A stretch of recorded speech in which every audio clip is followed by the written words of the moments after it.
마가복음 11장 1절에서 11절 말씀입니다. 신약성경 70페이지. 마가복음 11장 1절에서 11절입니다. 그들이 예루살렘 가까이에 곧 올리브산에 있는 벳바게와 베다니 가까이 이르렀을 때에 예수께서 제자 둘을 보내시며 마을로 가거라. 거기서 들어가서 보면 아직 아무도 탄 적이 없는 새끼 낙이 한 마리가 매어 있을 것이다. 그것을 풀어서 끌고 오너라. 어느 누가 왜 이러는 거요 하고 물으면 주님께서 쓰시려고 하십니다. 쓰시고 나면 지체 없이 이리로 돌려보내실 것입니다 하고 말하여라. 그들은 가서 새끼 나귀가 바깥길 쪽으로 나 있는 문에 매여 있는 것을 보고 그것을 풀었다. 거기에 서 있는 사람들 가운데 몇 사람이 그들에게 물었다. 새끼 나귀를 풀다니 무슨 짓이요? 제자들은 예수께서 일러주신 대로 그들에게 말하였다. 그러자 그들은 가만히 있었다. 제자들이 그 새끼 나귀를 예수께로 끌고 와서 자기들의 겉옷을 그 등에 걸쳐 놓으니 예수께서 그 위에 올라타셨다. 많은 사람이 자기들의 겉옷을 길에다 폈으며 다른 사람들은 들에서 잎 많은 생나무 가지들을 꺾어다가 길에다 깔았다. 그리고 앞에 서서 가는 사람들과 뒤따르는 사람들이 외쳤다. 호산나 복되시다. 주님의 이름으로 오시는 분 복되다. 다가오는 우리 조상 다윗의 나라여 더없이 높은 곳에서 호사 함께 있습니다. 예수께서 예루살렘에 이르러 성전에 들어가셨다.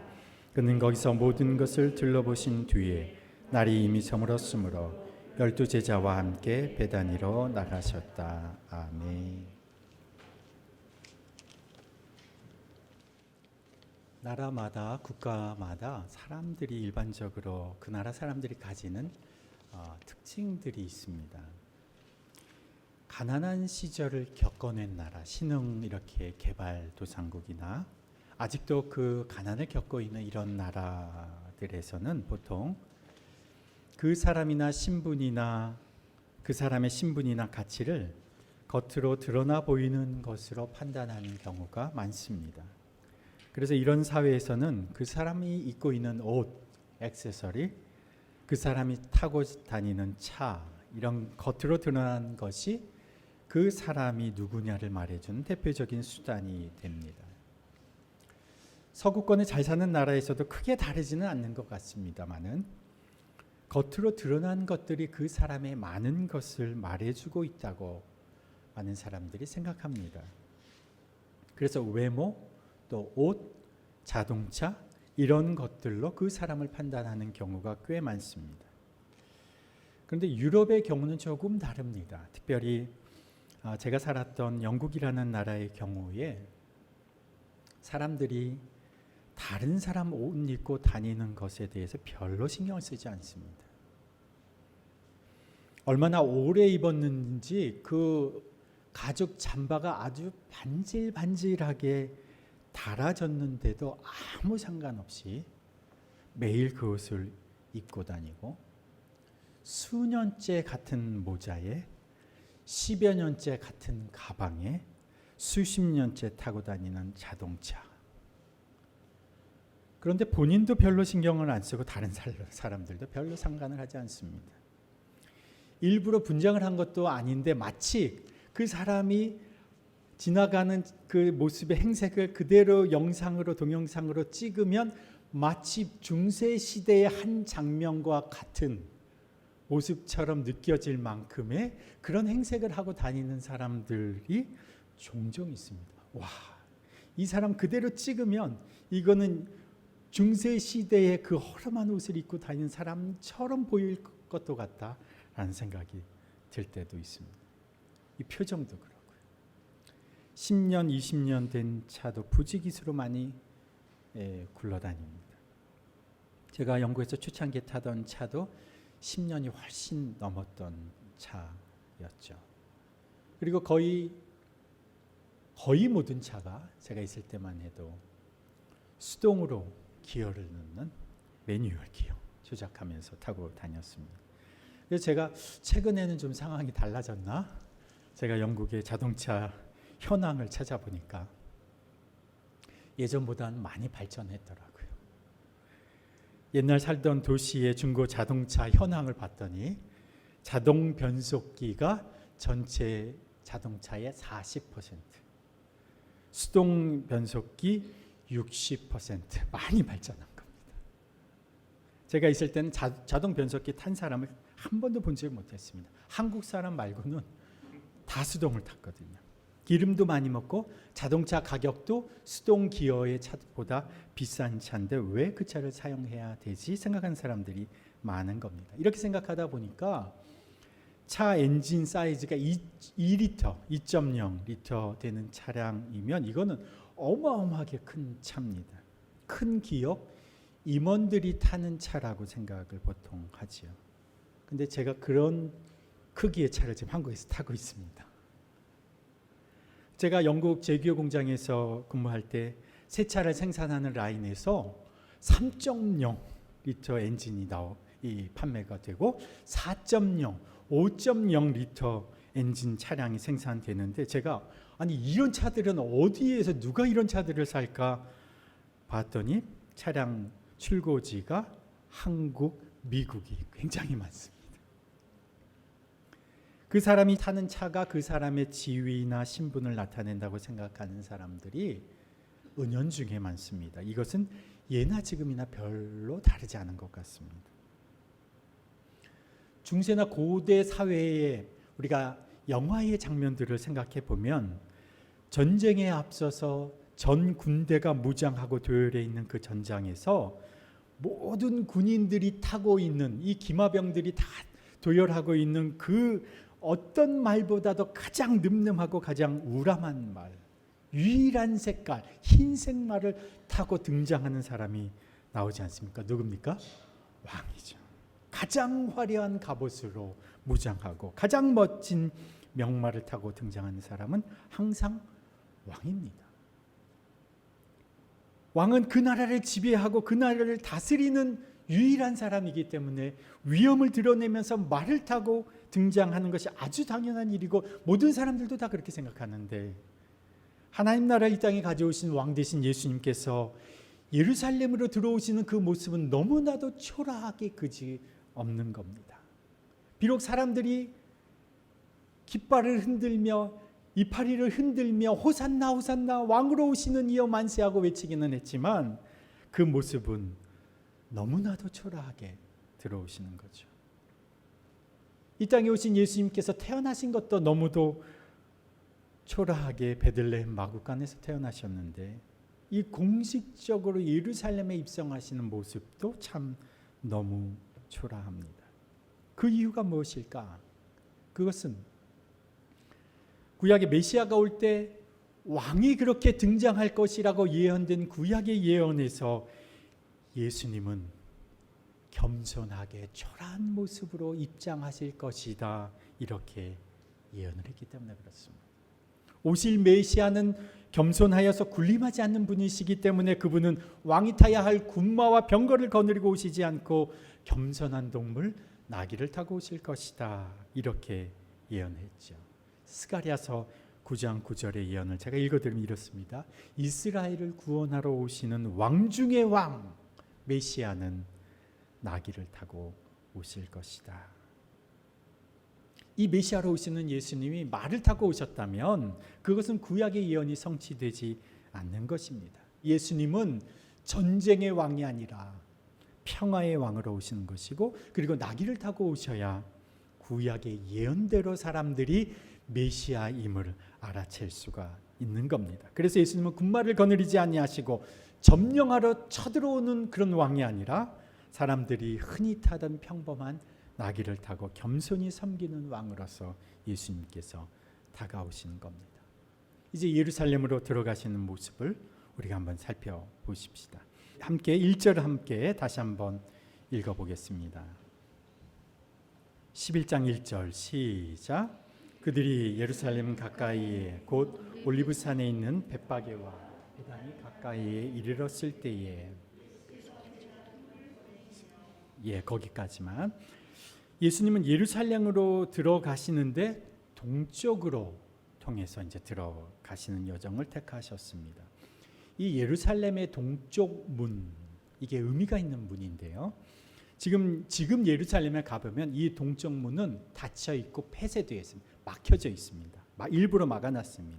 왜냐하면 이스라엘 사람들은 이 동쪽 문으로 메시아가 오시게 될 것이다 믿고 있기 때문입니다.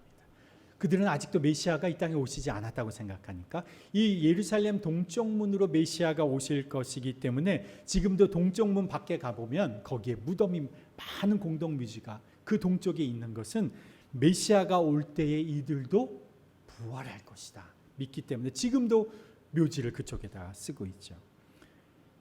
예수님께서 예루살렘 동쪽으로 들어가시려면 올리브산을 통과하셔야 되는데 이 올리브산 지역에 있는 마을 두 개가 벳바게와 베다니입니다. 한번 우리 지난번에 한번 제가 다른 그림을 보여드렸는데 한번 잠깐 그림을 보여드리면 자 여기가 지금 예루살렘 성벽 가운데가 성전이죠. 지금 방향은 이쪽이 동쪽입니다. 동쪽이에요. 이쪽이 북쪽이고요. 동쪽에 보면 여리고에서 11장 이제 앞에 보면 여리고에서 예수님께서 출발하셔서 이제 동쪽으로 들어오시는데 들어오는 이 길을 따라오면 중간에 요 사이로 이렇게 들어오시는데 거기에 벳바게와 베다니 마을이 있는 겁니다. 이게 예루살렘의 동쪽이죠. 여기는 지금 기드론 골짜기입니다. 그래서 이 예루살렘 동쪽 바로 앞에는 동쪽에는 골짜기가 있고 그 위에 감람산 올리브산이 있고 올리브산 너머편에 벳바게와 베다니가 있는 겁니다. 그러니까 여리고에서 이렇게 오시다 보면 이쪽으로 이렇게 들어오시는 거죠. 이해가 조금 되셨죠? 자, 1절 하반절에서부터 제자 둘을 보내시면서 하반절에서부터 제가 다시 한번 읽어드리면 예수께서 제자 둘을 보내시며 그들에게 말씀하셨다. 2절 너희는 맞은편 마을로 가거라. 거기에 들어가서 보면 아직 아무도 탄 적이 없는 새끼 나귀 한 마리가 메어 있을 것이다.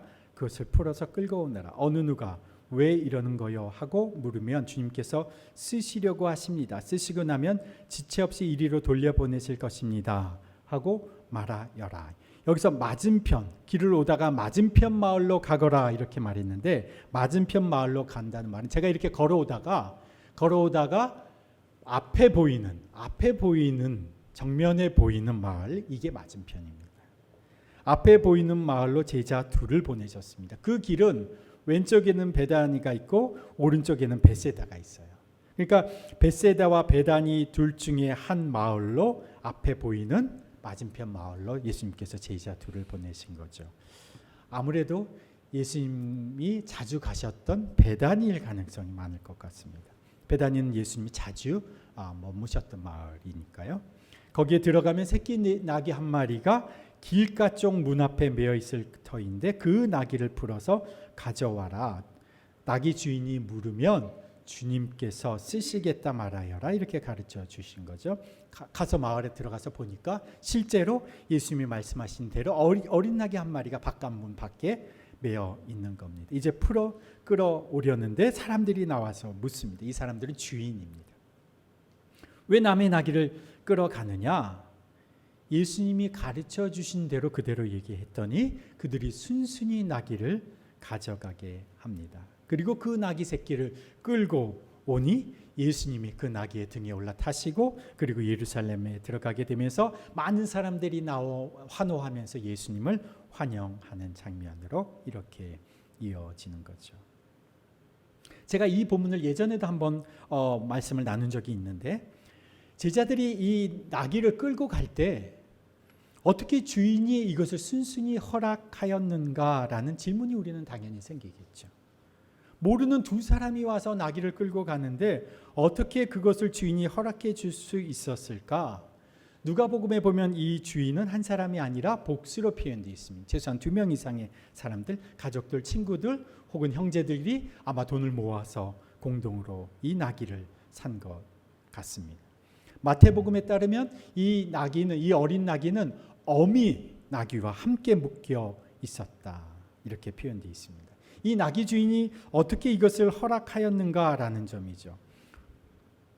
제가 이전에도 이 본문을 언급할 때 한번 말씀을 드린 적이 있는데, 저는 예수님께서 제자들에게 낙이 주인이 물을 때 이렇게 대답하여라 라고 말한 그 말을 제가 주의 깊게 살펴보았습니다. 3절에 예수님이 제자들이 하라고 한 말이 이렇게 쓰여져 있죠. 주님께서 쓰시려고 하십니다. 주님께서 쓰시려고 하십니다. 여기서 주님이라는 말은 우리에게 익숙한 헬라어 단어 퀴리오스죠. 주인이라는 뜻입니다. 일반적으로는 높은 신분의 사람에게 호칭으로 사용되는 단어이기도 하죠.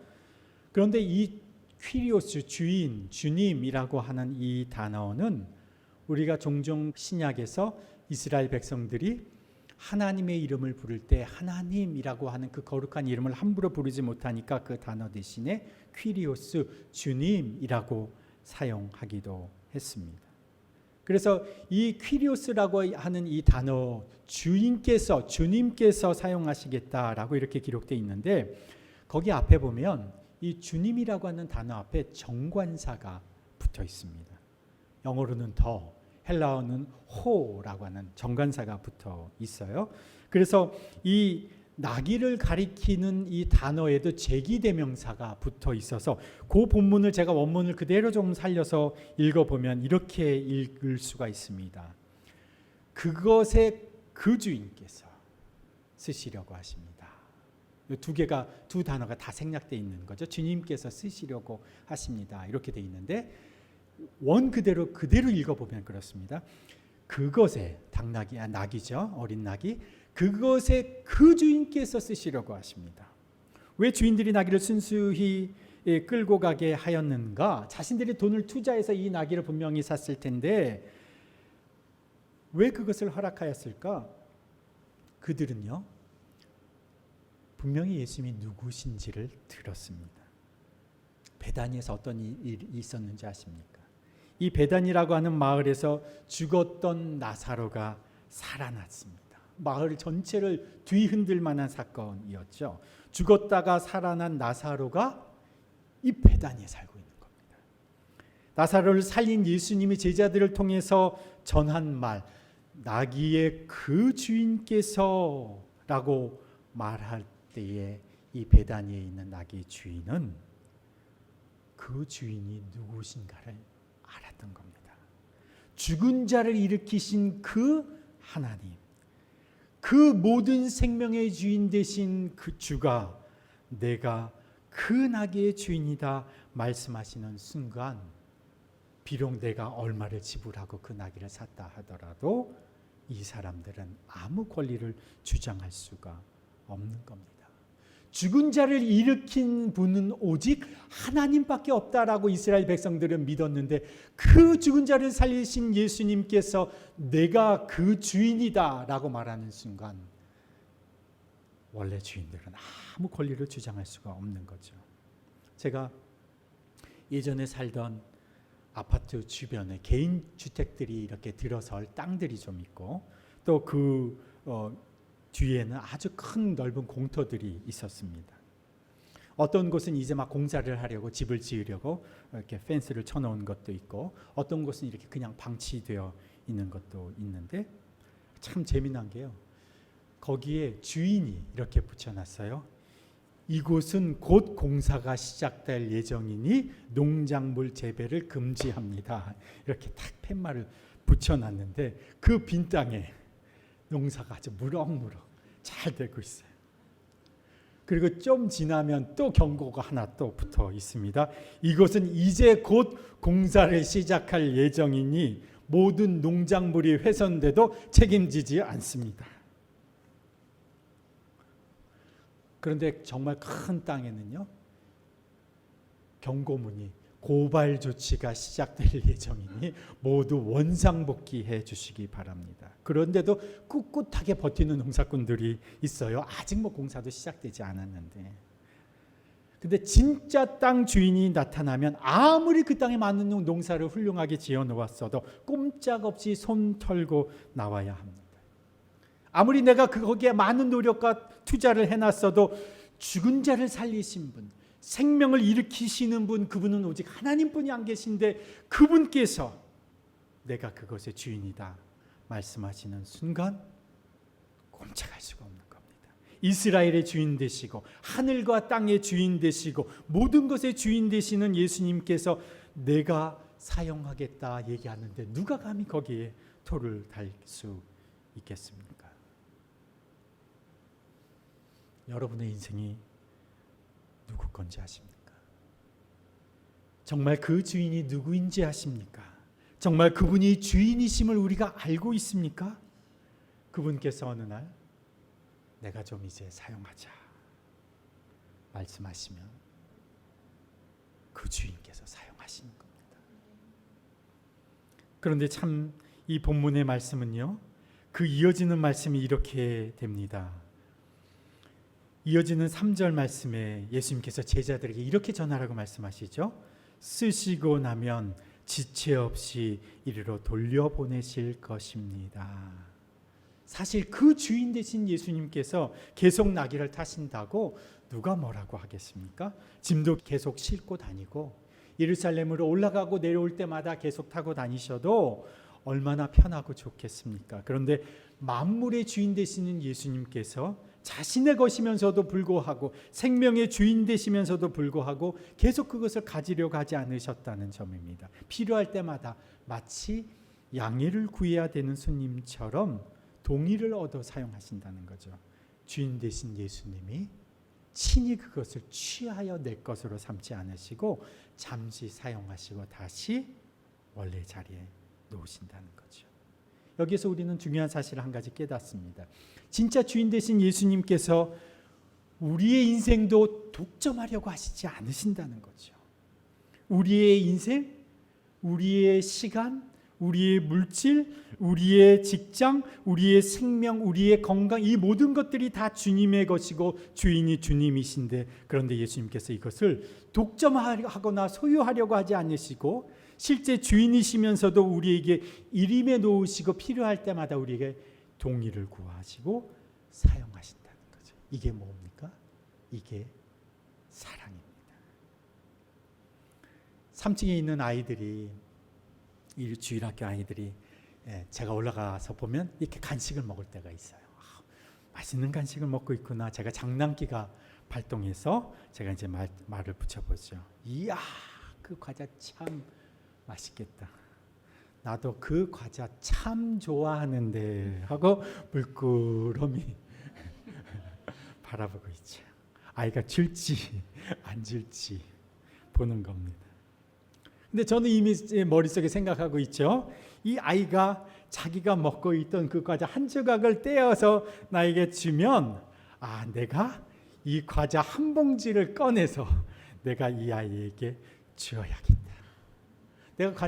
제가 과자 어디 있는지 다 알고 있지 않습니까? 아이가 아주 큰 맘을 먹고 한 조각을 떼어서 저에게 건네줍니다. 그러면 이 아이는요, 과자 한 봉지를 얻는 겁니다. 예수님이 우리 인생의 주인이신데 언제라도 원하시면 그것을 가져갈 수 있고 취할 수 있고 소유할 수 있고 독점하실 수 있는데도 불구하고 예수님은 우리에게 늘 물어보시는 거죠. 내가 좀 사용해도 되겠니? 네가 먹고 있는 그거 아주 맛있어 보이지만 한 입만 내가 좀 먹어보면 안 될까? 주님의 것인데도 물어보시죠. 이것이 예수님의 마음입니다. 언제나 인격적으로 예수님은 우리에게 이렇게 물어보시죠. 내가 이번 이런 일 때문에 필요한데 내가 잠시 그거 사용해도 되겠니? 우리에게 동의를 구하시죠. 그런데 문제는요, 진짜 주인 되신 예수님이 물어보신다고 진짜 주인을 몰라보고 내가 진짜 주인인 줄 알고 살아가는 사람이 많다는 겁니다.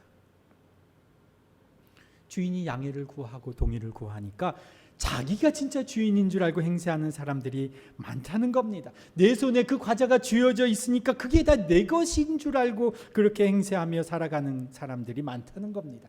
자기가 지금 농사를 짓고 있으니까 그 땅이 자기 것이라고 생각하는 사람들이 많다는 겁니다. 진짜 주인은 우리 예수님이시죠. 우리에게 양해를 구하고 우리에게 동의를 구한다고 우리가 우리 자신이 주인이라고 착각하며 살아간다면 그것은 참 큰 오해입니다. 우리를 사랑하시기 때문에, 우리를 인격적으로 대하시기 때문에 늘 우리에게 물어보시는 거죠. 주님이 물으실 때 주님, 주님의 것입니다. 주님 마음껏 사용하셔도 됩니다. 그렇게 얘기할 줄 아는 아이가 되면 좋겠습니다. 그렇게 말할 줄 아는 농부가 되면 좋겠습니다. 우리가 2절을 다시 한번 읽어보시겠습니다. 2절 말씀 11장 2절 시작. 그들에게 말씀하셨다. 너희는 맞은편 마을로 가거라. 거기에 들어가서 보면 아직 아무도 탄 적이 없는 새끼 나귀 한 마리가 매어 있을 것이다. 그것을 풀어서 끌고 오너라. 예수님이 이 나귀를 사용하셨는데, 예수님이 올라타신 이 나귀는 이 본문에 보면 아직 아무도 탄 적이 없는 새끼 나귀였습니다. 예수님이 타신 이 나귀를 아무도 탄 적이 없는 새끼 나귀. 그렇다면 이 나귀는요, 자기의 생애에 처음으로 사람을 태웠는데 그 사람이 누구냐면 예수님입니다.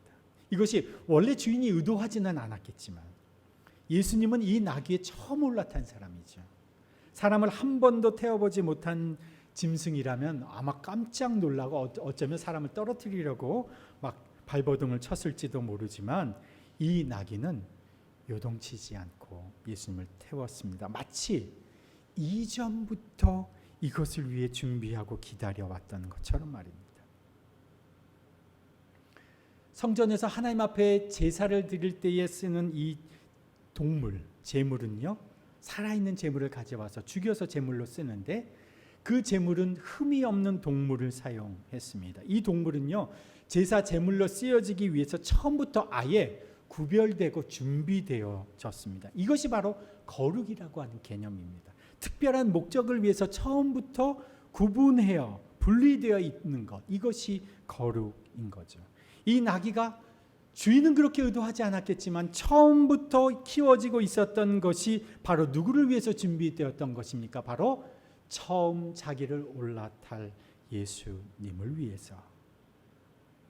여러분의 인생도 어쩌면 한 번도 그렇게 생각해 보시지 않으셨을지도 모르지만 우리의 인생을 온전히 주관하여 주시는 주인으로 올라타시는 분은 한 분, 유일한 그분이 준비하고 기다리고 계셨다는 사실입니다. 주인 행세하려고 하던 사람들이 이 땅 가운데 이리저리 우리 인생을 끌고 다녔을지는 몰라도 우리의 인생의 유일한 주인으로 우리 인생을 올라타시는 분은 오직 예수님 한 분이라는 겁니다.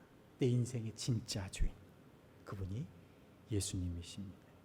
여러분의 직장 보스도 아니고 우리가 살아가고 있는 우리의 학교, 직장의 시스템도 내 주인이 될 수가 없고 내가 살아가고 있는 돈도, 내 경험도, 내 감정도, 조직도 그 어떤 것도 나의 주인이 될 수 없고 오직 한 분이 우리 인생의 주인 자리에 앉게 해야 되는 거죠. 그분이 누구십니까? 우리 주 예수 그리스도. 이것을 위해서 이 나귀가 준비된 겁니다. 여러분이 지금까지 무엇을 위해 살아왔고 무엇을 위해 살아가야 할지 고민하고 계신다면 이 자리에서 우리가 명심해야 할 것은 오직 우리 인생의 한 분 주인으로 태우신 분은 예수 그리스도시라는 겁니다. 이 아직 사람을 한 번도 태워보지 못했던 낙이라고 하는 의미는 첫 번째는 예수님이 첫 번째 그 나귀에 탄 사람이라는 의미와 더불어서 두 번째 작은 의미는 어떤 의미냐면 이 나귀는요 아직 미숙하다는 겁니다. 한 번도 사람을 태워보지 않은 나귀라고 하는 것은 아직 미숙한 나귀라는 거죠. 사람을 태울 만큼 어쩌면 힘도 부족해 보이고 아직 제대로 훈련도 되지 않고 숙달도 되지 않았다는 겁니다. 정말로 숙련된 정도에 비교해 보자면 예루살렘에 얼마나 많은 나귀들이 사람들을 태울 만큼 숙련된 나귀가 있었겠습니까? 화려하고 멋진 등장을 원했다면 더 멋진 동물들도 많이 있었겠지만 그러나 예수님께서는 겸손하셔서 구약의 예언대로 말이 아닌 겸손한 동물 나귀를 타셨는데 그것도 미숙한 어린 나귀를 타셨다는 사실입니다. 예수님이 타신 이 나귀가 미숙한 어린 나귀라고 하는 사실이 얼마나 우리에게 감사한 일인지 모릅니다. 여러분 한번 생각해 보십시오.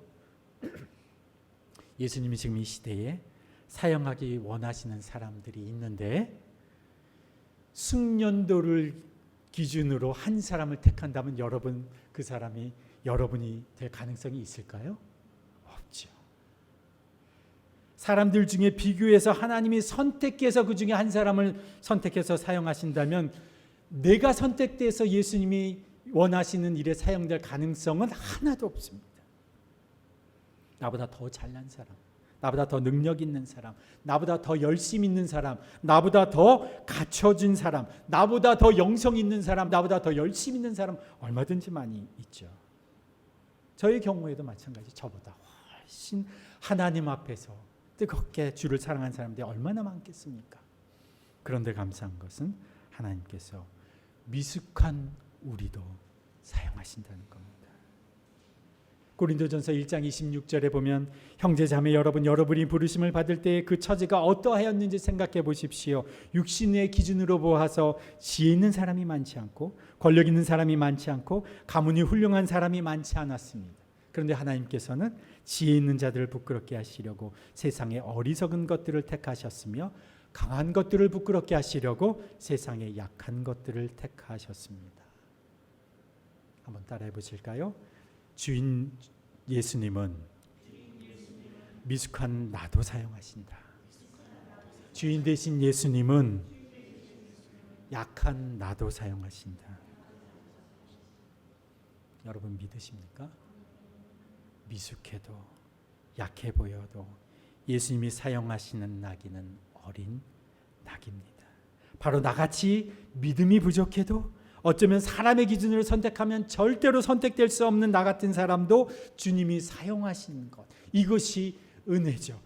사람의 기준으로 보아도 하나님의 기준으로 보아도 절대 구원받을 수 없는 나 같은 사람도 하나님께서 예수 그리스도의 그 보혈을 흘려주셔서 우리를 건져주신 것, 이것이 하나님의 은혜가 아닙니까? 이것이 기적이 아닙니까? 구원받은 것, 하나님의 자녀가 된 것, 이것이 은혜요 기적입니다.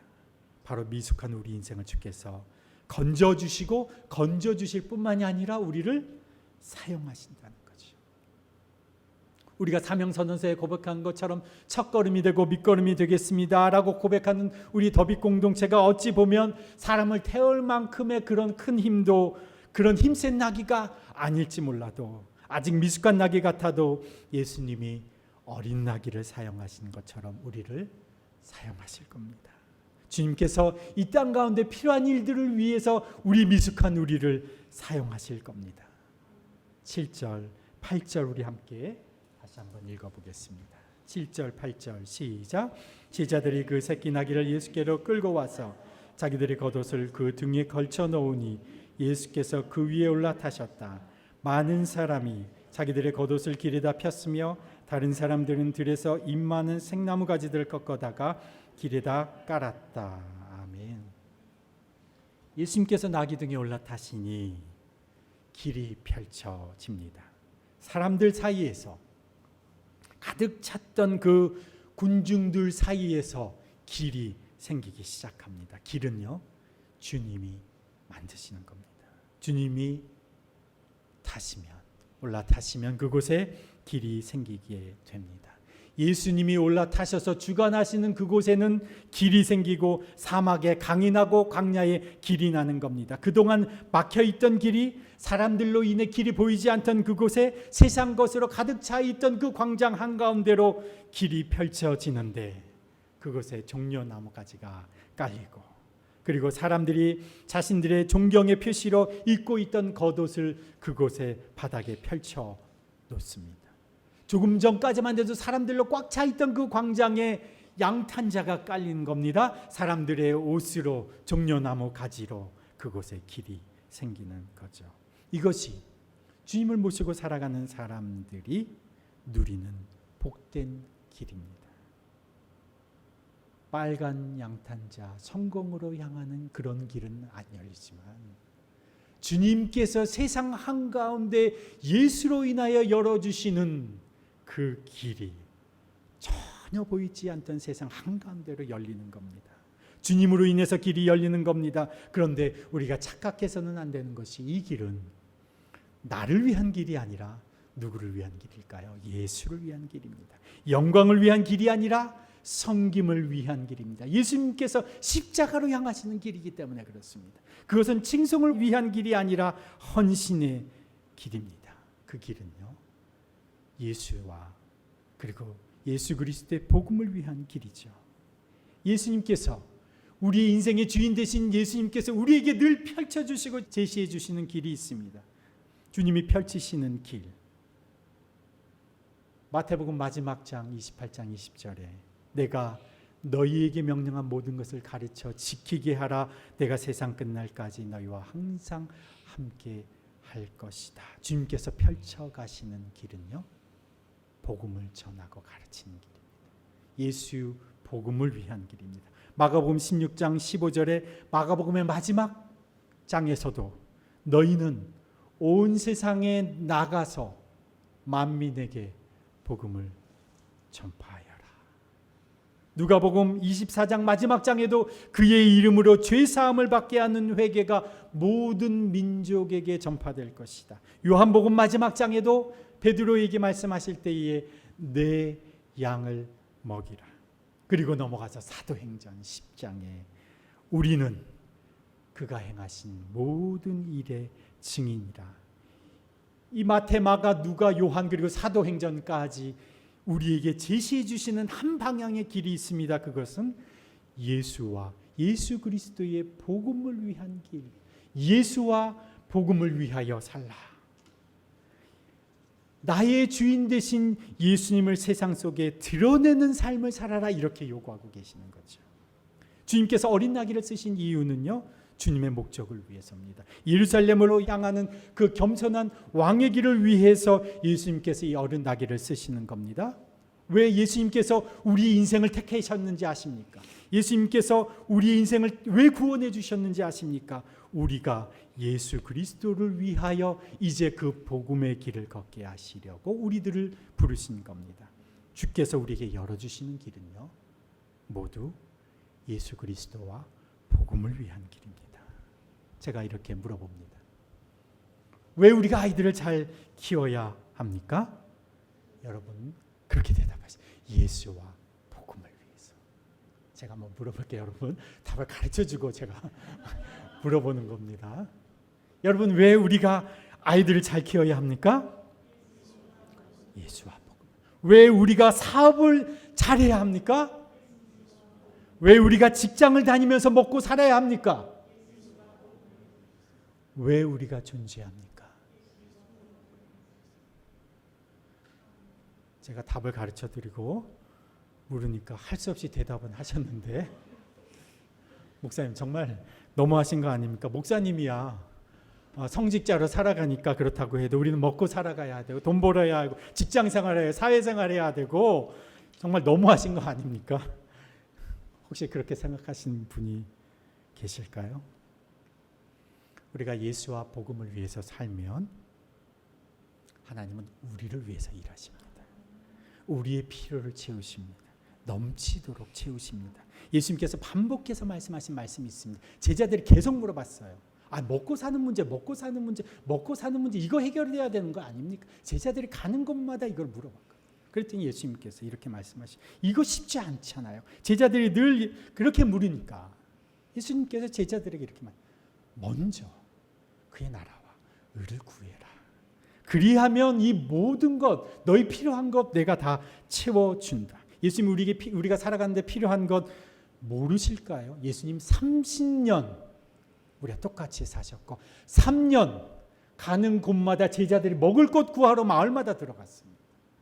먹고 사는 문제가 얼마나 시급한 문제인지 예수님이 모르시지 않고, 예수님은 친히 첫 번째 시험으로 먹고 사는 문제 가지고 광야에서 시험을 받으셨던 분입니다. 그 예수님께서 우리에게 요구하시는 것은 먼저 예수와 복음을 위하여 살아라. 그러면 네가 필요한 것은 내가 다 채워줄게. 이게 예수님입니다. 여러분 가운데 제가요, 여러분의 삶에 살아가시는 모습을 보면서 제가 여러분들 위해서 지금 기도할 때마다 하나님이 주시는 마음들이 이렇게 있어요. 여러분 가운데 정말 하나님께서 복을 넘치도록 부어주실 분들이, 그런 간증들이 나올 겁니다. 하나님께서 여러분 가운데 살아가시는 삶의 모습을 보면서 야, 주님께서 복을 안 주실 수 없다. 저는 그렇게 믿고 기도합니다. 이건 시간의 문제지 받고 안 받고의 문제가 아니라 이건 시간의 문제다. 여러분 가운데 복을 넘치도록 받는 분들이 간증하는 때가 막 여기저기 일어날 겁니다. 여러분, 그런데 먼저 예수와 복음을 위하여 살아보십시오. 먹고 사는 것조차도 사실은요, 여러분 혼자 힘으로 하기 쉽지 않습니다. 늘 허덕입니다. 늘 벅찹니다. 그런데 먼저 예수와 복음을 위해서 살아보기로 결단해 보십시오. 그러면 내가 너를 위하여 일할 테니 너는 나를 위하여 일해라. 이렇게 말씀하시는 겁니다. 너는 나와 복음을 위하여 살렴. 그러면 너의 인생은 내가 책임져 준다. 이것이 주인 되신 예수님께서 우리에게 요구하시는 겁니다. 내가 먹여주겠다는데, 내가 책임져 주겠다는데 너는 나와 복음을 위하여 살 수는 없니? 오늘부터 시작되는 한 주간의 고난 주간 동안 여러분의 생각, 여러분의 계획, 여러분이 하고자 하시는 것들을 내려놓고 우리를 위하여 고난의 길로 가신 그 예수님, 그분이 나를 위하여 하시는 일, 그와 복음을 위하여 나는 어떻게 살아가지? 그와 복음을 위하여 나는 오늘 어떤 일을 해야 되지? 생각하면서 한 주간을 살아보시기를 바랍니다. 나의 정과 나의 욕심은 십자가에 못 박고, 나의 옛 자아는 십자가에 못 박고 예수와 함께 나는 죽었다라고 선언하면서 이번 한 주간을 한번 살아보십시오. 그러면 예수님께서 여러분의 인생 한 분 한 분의 인생을 책임져 주실 겁니다. 갈라디아서 5장 24절에 한번 따라해 보실까요? 그리스도 예수의 사람들은 육체와 함께 그 정과 욕심을 십자가에 못 박았느니라. 여러분의 정과 욕심, 여러분의 육체도 예수 그리스도와 함께 이 고난 한 주간 십자가에 못 박았다고 선언하고 고백하는 한 주간 되시기를 바랍니다. 우리 옛 자아가 이렇게 십자가에 못 박고 주와 복음을 위하여 살겠다고 선언하고 작은 실천을 행하면서 살아갈 때에 주께서 여러분의 인생을 책임져 주실 겁니다. 이번 한 주간 고난 주간인데요, 여러분 한 주간 중에서 이렇게 좀 금식을 하셔도 좋겠습니다. 하루 한 끼 금식하셔도 좋겠고, 금식하기가 어려우신 분들은요, 이런 금식하시면 좋겠어요. 하루에 시간을 정해놓고 미디어 금식. 우리 휴대폰, 인터넷, 텔레비전, 라디오 많은 매체가 있는데 내가 주님의 말씀과 기도, 묵상하는 이거 빼고는 내가 이 시간은 미디어 금식하겠다. 예수님께 집중하는 시간 갖겠다. 한번 그렇게 하시면 어떨까요? 아침 오전 12시까지도 좋고, 저녁 퇴근해서 저녁 자기 전까지도 좋고, 그렇게 하셔도 좋겠습니다. 제가 지지난주에 스티커를 제가 받았는데, 어떤 스티커는 복음 스티커라고, 그 예배 안 나가실 때 보면 제가 꺼내 놓겠습니다만은 이렇게 영어로 돼 있어요. It's okay with Jesus라고 된 스티커예요. 빨간 글씨도 있고 검은 글씨도 있는데, 이게 차량 스티커여서 차량 앞에나 뒤에 이렇게 한 줄 이렇게 요만큼, 크기도 한 요만합니다. 붙여놓는데 이게 뭐냐면 예수님과 함께라면 괜찮아. 사람들에게 대한 격려도 되고 또 예수님을 생각하게 보게 하는, 이제 복음을 전하는 이 선교 단체에서 캠페인으로 이렇게 제작한 스티커예요. 그래서 제가 원래는 제 차에는 이게 봉고차에 붙이는 이따만한 이렇게 스티커가 있어요. 유명한 배우들이 기부를 해서, 초상권 기부를 해서 사진 찍어가지고 예수님이라면 괜찮습니다. 예수님이 함께 하십니다. 예수님을 의지한 하여튼 좋은 이렇게 예수님을 딱 포커스로 맞춘 한 문장을 적어 놨어요. 근데 저희 차는 그거 붙이기엔 너무 이렇게 옆에가 잘라야 되고 안 돼가지고 뒤에 요만큼 제가 스티커로 붙여놨는데, 사람들이 앞뒤로 다니면서 거기에 적힌 이제 예수님의 이름을 생각해보고 한번 생각해보게 하죠. 제가 그 스티커를 붙여 놓으니까 운전을 되게 얌전하게, 아유 내가 신호 위반하면서 It's okay with Jesus, 저 사람 예수님 이름 붙여놓은 이런 소리 들을까봐 운전도 얌전하게 하게 되더라고요.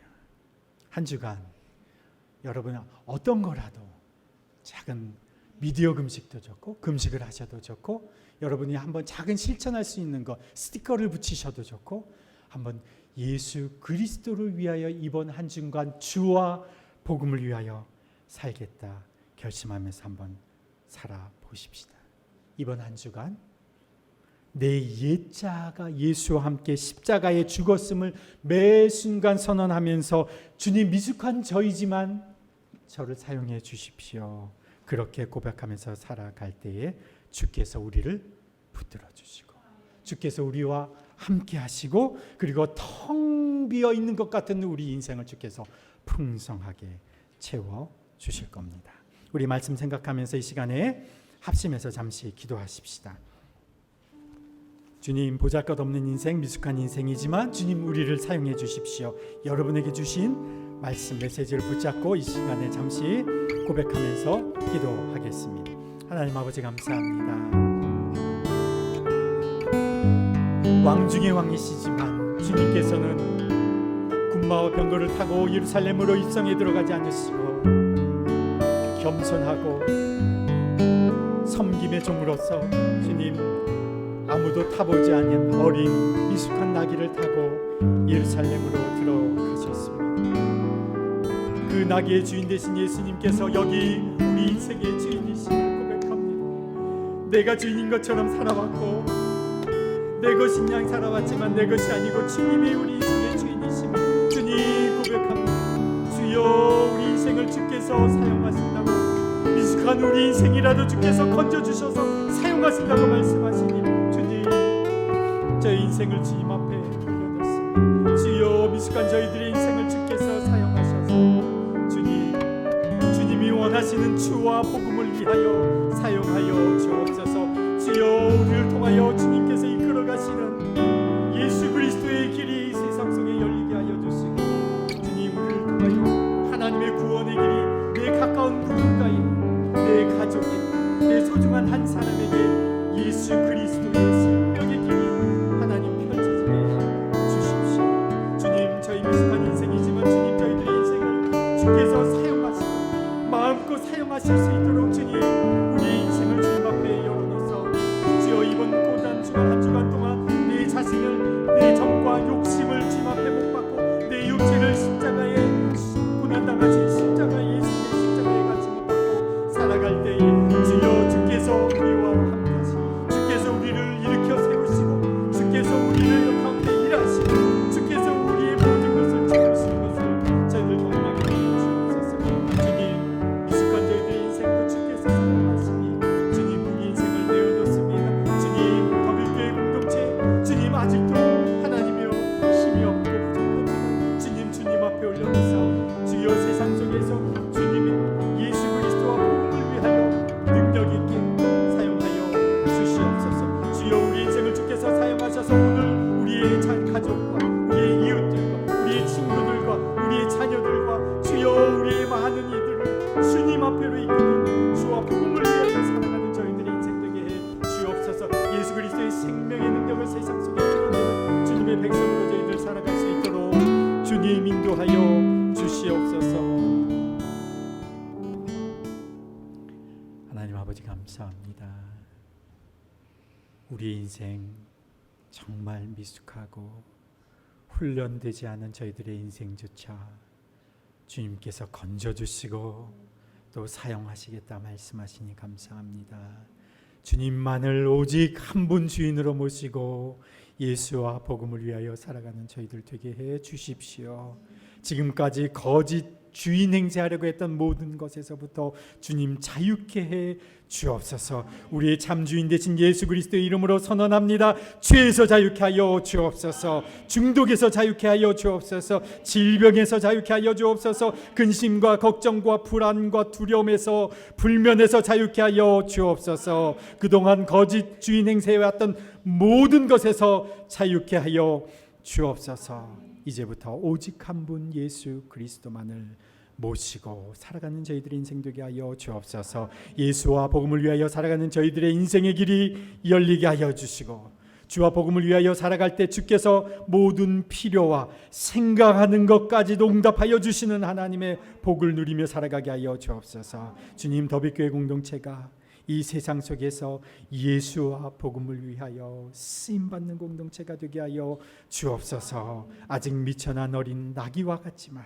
주님, 여기 파주에 주여 더비교회가 있사오니 주여 원하시는 대로 마음껏 사용하여 주옵소서. 더비교회 지체들 주여 한 분 한 분의 인생을 주여 보배롭게 사용하여 주셔서 하나님의 나라가 능력 있게 가정에, 직장에, 사업에, 관계에 임하게 하여 주옵소서. 이제는 우리 주 예수 그리스도의 은혜와 하나님 아버지의 그 무한하신 사랑과 성령님의 교통하심과 역사하심이 어린 나귀처럼 주께서 쓰시는 대로 주와 복음을 위하여 살기로 결단하며 세상으로 나아가는 주님의 백성들 위에 속한 가정과 일터 위에 주의 몸된 교회 공동체 위에 이제부터 영원토록 함께 하시기를 간절히 축원하옵나이다. 아멘.